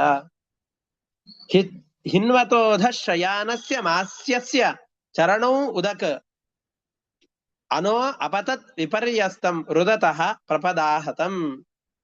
ಅದು ಏನು ಬಹಳ ಕಷ್ಟದಿಂದ ಓದಿದಲ್ಲ. 4 ತಿಂಗಳ ಮಗುವಿನ ಕಾಲಿನ ಒರಟುತನ ಎಷ್ಟಿರತ್ತೆ, ಹೂವಿಗಿಂತಲೂ ಮೃದುವಾದಂತಹದ್ದು. ಆ ಸಂದರ್ಭದಲ್ಲಿ ಮಕ್ಕಳ ಕಾಲು ಅಳ್ತಾ ಅಳ್ತಾ ಮಕ್ಕಳಂತೆ ತನ್ನನ್ನು ತೋರಿಕೊಳ್ತಾ ಕೃಷ್ಣ ಜೋರಾಗಿ ಒದ್ರೆ, ಜೋರಾಗಿ ಅಂದ್ರೆ ಆ 4 ತಿಂಗಳ ಮಗ ಎಷ್ಟು ಜೋರಾಗಿ ಒದಿಬಹುದೋ ಅಷ್ಟು ಜೋರಾಗಿ ಒದ್ರೆ ತಂದೆ ತಾಯಿಗಳ ಎದೆಯು ಇದರ ಸ್ಪರ್ಶವಾದ ಹಾಗಾಗತ್ತೆ. ಆದ್ರೆ ಆ ಸ್ಪರ್ಶಕ್ಕೆ ಆ ಶಕಟ ಛಿದ್ರವಾಗಿ ಬಿತ್ತು. ಇದು ಹೇಗ್ ಸಾಧ್ಯ? ನಮ್ ಯಾವ್ದಾದ್ರು ಚಿಕ್ಕ ಮಕ್ಕಳು ಜೋರಾಗಿ ಗೋಡೆಗೆ ಒದ್ಬಿಟ್ರು ಅಂತಂದ್ ಹೇಳಿದ್ರೆ, ನಾವೇ ಜೋರಾಗಿ 1-2 ಮೆಟ್ಟುಗಳಿಂದ ಕೆಳಗಡೆಯಲ್ಲಿ ಇಳಿದು ಬಿಟ್ವಿ ಅಂತಂದ್ರೆ ಕಾಲು ಉಳುಕಿ 2 ದಿವಸ ನಡಿಲಿಕ್ಕಾಗೋದಿಲ್ಲ ನಮಗೆ. ಹಾಗಿದ್ದಾಗ ಅಷ್ಟು ಚಿಕ್ಕ ವಯಸ್ಸಿನ ಮಗು ಕಾಲಿನಿಂದ ಒದ್ದು ಆ ಶಕಟಾಸುರನನ್ನ ಸಂಹಾರ ಮಾಡಿದ್ದಾನೆ. ಇದು ಹೇಗೆ ಸಾಧ್ಯ? ನಮ್ಮಂತಹ ಸಾಮಾನ್ಯ ಮನುಷ್ಯರಾಗಿದ್ರೆ ಈ ಕಾರ್ಯಗಳನ್ನ ಮಾಡ್ಲಿಕ್ಕೆ ಕೃಷ್ಣನಿಗೆ ಸಾಧ್ಯವಾಗ್ತಾ ಇತ್ತೇನೋ? ಅದು ಬಿಡಿ, ಇನ್ನೊಂದು ಕಥೆ ಗೊತ್ತಾ ಅಂತ ಇನ್ನೊಬ್ಳು ಹೇಳ್ತಾ ಇದ್ದಾಳೆ. ಒಬ್ಬೊಬ್ರು ಒಂದೊಂದು ಕಥೆಯನ್ನು ಹೇಳ್ತಾ ಇದ್ದಾರೆ. ಪೂತನಿಯ ಕಥೆಯನ್ನ ಸಮೀಪದಲ್ಲಿದ್ದು ನೋಡಿದವರು ಆ ಕಥೆಯನ್ನು ಹೇಳಿದರೆ, ಇವನು ಉಪನಿಷ್ಕ್ರಮಣ ಕಾರ್ಯಕ್ರಮಕ್ಕೆ ಭಾಗಿಯಾದವರು ಈ ಕಥೆಯನ್ನು ಹೇಳ್ತಾ ಇದ್ದಾರೆ. ಇನ್ನೊಬ್ರು ತೃಣಾವರ್ತನ ಕಥೆಯನ್ನು ಮತ್ತೊಬ್ಬ ಗೋಪಿಗೆ ಹೇಳ್ತಾ ಇದ್ದಾಳೆ. ಇದನ್ನು ಬಿಡ್ರಿ, ಕೃಷ್ಣನಿಗೆ 1 ವರ್ಷ ಇತ್ತು. ಗೋಪಿಕೆ ಏನೋ ಮನೆಯಲ್ಲಿ ಕೆಲಸವನ್ನ ಮಾಡ್ತಾ ಇದ್ದಾಳೆ ಯಶೋದೆ. ತೃಣಾವರ್ತ ಅಂತ ಒಬ್ಬ ದೈತ್ಯ ಇದ್ದ. ಆ ದೈತ್ಯ ಜೋರಾಗಿ ಗಾಳಿಯ ರೂಪದಲ್ಲಿ ಬಂದು ಇವನನ್ನ ಆಕಾಶಕ್ಕೆ ಹಾರಿಸಿಕೊಂಡು ಹೋದ. ಎಲ್ಲರಿಗೂ ಕೂಡ ಆ ಸುಂಟರ ಗಾಳಿಯ ಪ್ರಭಾವದಿಂದಾಗಿ ಯಾರು ಎಲ್ಲಿದ್ದಾರೆ ಅಂತ ಪಕ್ಕದಲ್ಲಿರುವವರು ಕಾಣಿಸ್ಲಿಕ್ಕಾಗಲಿಲ್ಲ. ಅಂತಹ ಜೋರಾದಂತಹ ಸುಂಟರ ಗಾಳಿ, ಅದು ಚಕ್ರವಾತ ಅಂತ ಹೇಳಿದ್ದಾರೆ. ಕೃಷ್ಣನನ್ನ ಹಾರಿಸಿಕೊಂಡು ಹೋಗಿ ಮೇಲಿನಿಂದ ಕೆಳಗಡೆಯಲ್ಲಿ ಕೃಷ್ಣನನ್ನ ಹಾಕಿ ಅಪ್ಪಚ್ಚಿ ಮಾಡಿ ಕೃಷ್ಣನನ್ನ ಪುಡಿ ಪುಡಿ ಮಾಡ್ಬೇಕು ಅಂತ ಅಂದುಕೊಂಡಿದ್ರು. ಆದರೆ ಕೃಷ್ಣ ಮೇಲಕ್ಕೆ ಹೋಗುವಾಗ ಅವರನ್ನ ಹಾಗೇ ಸಹಿಸಿಕೊಂಡು, ಅವನು ಮಾಡ್ತಾ ಇದ್ದಂತಹ ಅಪಚಾರವನ್ನ ಸಹಿಸಿಕೊಂಡು ಮೇಲೆ ಹೋದ ತಕ್ಷಣದಲ್ಲಿ ಅವನ ಕೈಯಿಂದಾಗಿ ಕೃಷ್ಣ ತನ್ನ ಕೈಯಿಂದಾಗಿ ಗಟ್ಟಿಯಾಗಿ ತೃಣಾವರ್ತನ ಕುತ್ತಿಗೆಯನ್ನು ಬಿಗಿಯಾಗಿ ಹಿಡಿತಾ ಇದ್ದಾನೆ, ಕುತ್ತಿಗೆಯನ್ನ ಗಟ್ಟಿಯಾಗಿ ಹಿಚುಕ್ತಾ ಇದ್ದಾನೆ. ಉಸಿರಾಟವನ್ನ ಮಾಡ್ಲಿಕ್ಕೆ ಸಾಧ್ಯವಾಗದೇ ಇರುವ ಆ ರಾಕ್ಷಸ ಮೇಲಿನಿಂದ ದೊಡ್ಡದಾದ ಬಂಡೆಯ ಮೇಲೆ ಬಿದ್ದ. ಅವನ ಶರೀರದಲ್ಲಿದ್ದ ಮೂಳೆಗಳೆಲ್ಲ ಪುಡಿ ಪುಡಿ ಪುಡಿ ಪುಡಿಯಾಗಿ ಹೋಯ್ತು. ಆದ್ರೆ ಅಷ್ಟು ಈಗ ಮೇಲ್ಗಡೆಯಿಂದಾಗಿ ಕಾರ್ ಕೆಳಗಡೆಯಲ್ಲಿ ಬಿತ್ತು ಅಂದ್ರೆ ಕಾರ್ ಒಳಗಡೆಯಲ್ಲಿ ಇದ್ದವ್ರು ಏನಾಗ್ತಾರೆ? ಕಾರಿನ ಜೊತೆಯಲ್ಲಿ ಅಪ್ಪಚ್ಚೆ ಆಗ್ಬೇಕು. ಬಸ್ಸು ಕಂದಕಕ್ಕೆ ಬಿದ್ದು ಬಸ್ ಅಷ್ಟೇ ನಾಶವಾಗಿದ್ದು ನಮಗೆ ಎಲ್ಲೂ ಕೇಳೋದಿಲ್ಲ. ಬಸ್ ಒಳಗಡೆಯಲ್ಲಿದ್ದ ಇಷ್ಟೋ 50-60 ಜನ 20 ಜನ ಇವರೆಲ್ಲರೂ ಕೂಡ ಮೃತರಾದರು ಅಂತ ನಾವು ಕೇಳ್ತೇವೋ ಇಲ್ವೋ? ಇಷ್ಟು ಎತ್ತರದಿಂದ ಬಿದ್ದಾಗಲೇ ಇಷ್ಟು ದೊಡ್ಡ ಅನಾಹುತಗಳಾಗುವಾಗ 1 ವರ್ಷದ ಇನ್ನೂ ಶರೀರದ ಅವಯವಗಳು ಬಲಿಯದೇ ಇರುವಂತ ಮಗು ಅಷ್ಟು ಎತ್ತರದಿಂದಾಗಿ ಕೆಳಗಡೆಯಲ್ಲಿ ಅಪ್ಪಳಿಸಿದರೆ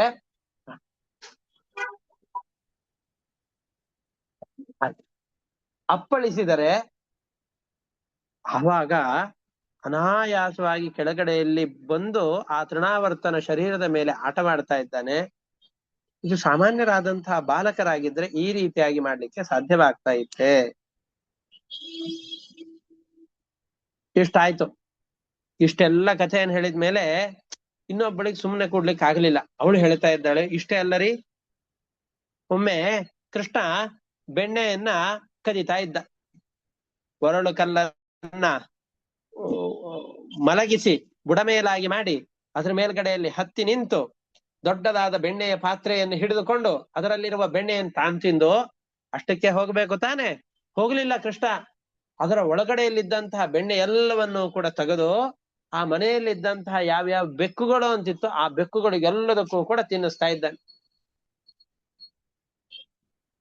ತಾಯಿ ಎಲ್ಲಿ ನೋಡಿದರೆ ಬೈತಾಳೋ ಅಂತಂದುಕೊಂಡು ಆ ಕಡೆ ಈ ಕಡೆಯಲ್ಲಿ ಚಂಚಲವಾದ ಕಣ್ಣುಗಳಿಂದ ನೋಡ್ತಾ ಈ ಕೆಲಸವನ್ನು ಮಾಡ್ತಾ ಇದ್ದಾಗ ಕೃಷ್ಣನ ಈ ಕೆಲಸವನ್ನು ನೋಡಿ ಓಡಿ ಹೋಗ್ತಾ ಇದ್ದ.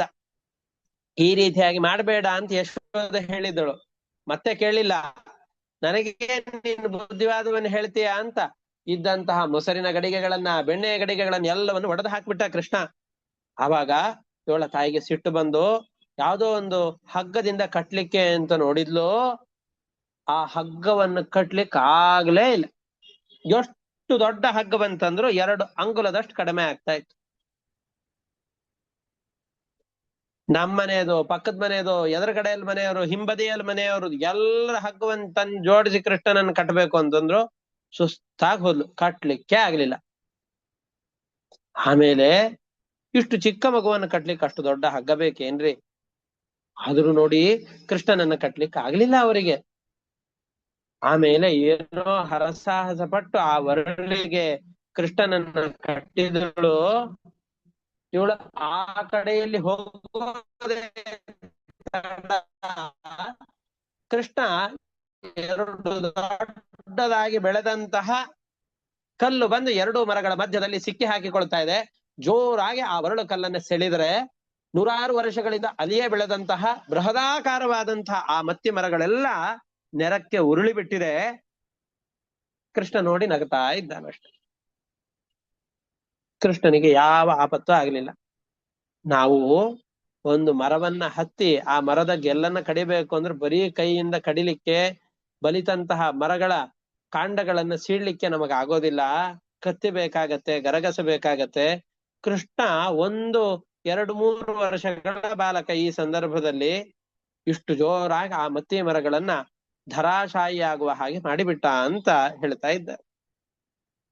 ಕ್ವಚಿದ್ದಯ್ಯಂಗವೈಸ್ತೈನ್ಯೇ ಮಾತ್ರ ಬದ್ಧೆ ಉಲೂಖಲೆ ಗಚ್ಚನ್ ಅರ್ಜುನಯೋರ್ಮಧ್ಯೆ ಬಾಹುಭ್ಯಾಂ ತಾವಪಾತಯತ್. ಅರ್ಜುನ ವೃಕ್ಷಗಳು ಅವುಗಳು ಕೆಳಗಡೆಯಲ್ಲಿ ಬಿದ್ವು. ನೋಡಿ, ಈ ಎಲ್ಲ ಸಂದರ್ಭಗಳಲ್ಲೂ ಕೂಡ ಬರೀ ಈ ಕಥೆಯನ್ನಷ್ಟೇ ಹೇಳ್ತಾ ಇದ್ದಾರೆ. ಇದರ ಹಿಂದ್ಗಡೆಯಲ್ಲಿದ್ದಂತಹ ಆ ನಲಕೂಬರ ಮಣಿಗ್ರೀವ ಅಂತ ಕುಬೇರನ ಭಟರು, ಕುಬೇರನ ಮಕ್ಕಳು, ಶಿಷ್ಯರು ಯಾರಿದ್ದಾರೋ ಆ ಕಥೆ ಇದು ಯಾವುದನ್ನು ಇಲ್ಲಿ ಹೇಳಿಲ್ಲ. ಯಾಕೆ ಅಂದ್ರೆ ಗೋಪಾಲಕರಿಗೆ ಕಾಣೋದೇನು ಅಂತಂದ್ರೆ ಬರೀ ಈ ಕಥೆಗಳಷ್ಟೇ. ಈ ಕಥೆಯನ್ನ ಹೊರತುಪಡಿಸಿದ ಇದರ ಹಿಂದ್ಗಡೆಯಲ್ಲಿರುವಂತಹ ಆ ದೇವತೆಗಳ ಲೀಲೆ ಯಾವುದು ಕೂಡ ಅವ್ರಿಗೆ ಗೊತ್ತಾಗ್ತಾ ಇಲ್ಲ. ಗೊತ್ತಾಗದೇನೆ ಇಷ್ಟನ್ನೇ ಅವ್ರು ಹೇಳ್ತಾ ಇದ್ದಾರೆ. ಅನಾಯಾಸವಾಗಿ ಕೃಷ್ಣ ಇಷ್ಟೆಲ್ಲ ಕೆಲಸಗಳನ್ನು ಮಾಡಿದ್ದಾನೆ, ಇವನು ಸಾಮಾನ್ಯ ಮನುಷ್ಯನಾಗಲಿಕ್ಕೆ ಸಾಧ್ಯ ಇಲ್ಲ ಅಂತ ಅವರು ಹೇಳಿಕೊಳ್ತಾ ಇದ್ದಾರೆ. ಇದೇ ರೀತಿಯಾಗಿ ಅನೇಕ ಕೃಷ್ಣನ ಮಹಿಮೆಗಳನ್ನು ಹೇಳುತ್ತಾರೆ.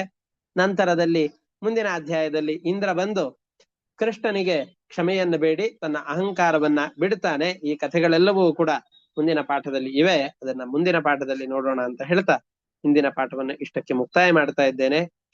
ಈ ಗೋವರ್ಧನಾಚಲವನ್ನ ಎತ್ತಿ ಅವರನ್ನ ರಕ್ಷಣೆ ಮಾಡಿದ, ಇಂದ್ರನ ಅಹಂಕಾರವನ್ನು ತರಿದ, ನಮ್ಮನ್ನು ಕೂಡ ಈ ಸಂಸಾರ ಸಾಗರದಿಂದ ಎತ್ತಿ ನಮ್ಮನ್ನು ಉದ್ಧಾರ ಮಾಡ್ಲಿ, ಪದೇ ಪದೇ ಬರುವ ಅಹಂಕಾರವನ್ನು ನಮ್ಮಲ್ಲಿಯೂ ಕೂಡ ಅಳೆಯುವ ಹಾಗೆ ಮಾಡಿ ನಮ್ಮನ್ನು ರಕ್ಷಿಸಲಿ ಅಂತ ಕೃಷ್ಣನನ್ನ ಪ್ರಾರ್ಥಿಸಿಕೊಳ್ಳೋಣ. ಹರಯೇ ನಮಃ. ಶ್ರೀಕೃಷ್ಣಾರ್ಪಣಮಸ್ತು. ಅನೇನ ಭಾವಿಯತ್ ಪುಣ್ಯಂ ತೇನ ಪ್ರೀಣಾತು ಕೇಶವ. ಹರಯೇ ನಮಃ. ಶ್ರೀಕೃಷ್ಣಾರ್ಪಣಮಸ್ತು. ಎಲ್ಲರಿಗೂ